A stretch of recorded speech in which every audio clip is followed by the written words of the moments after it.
你好，歡迎光臨。一見呢時，我出維也納開啊餐廳，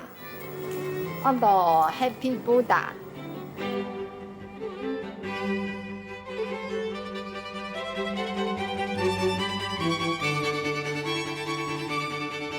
出了邊呢，想法感覺呢是講，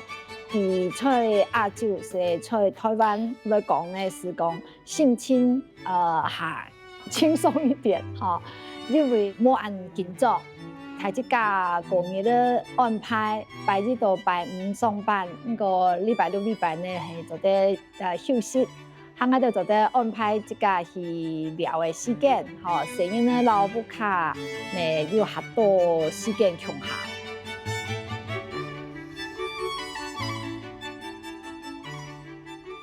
當然啦，因為呢我哋係做服務，人客嘅事業嘛，吼，所以講呢啲錢係人客一定重要。有個時間呢係講有人客呢係講有反映講乜個東西唔好，冇乜個，我呢一般來講我都唔會落去講，哎呀唔係啦，我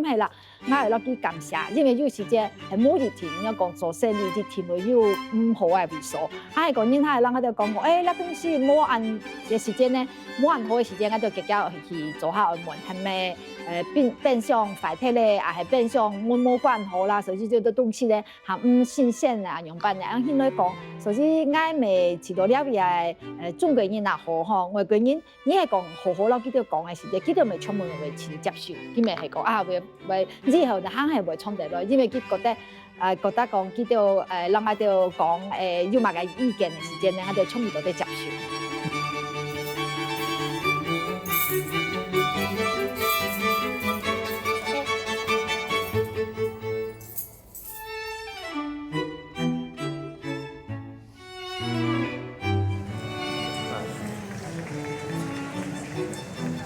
維也納省份我哋有請到機會，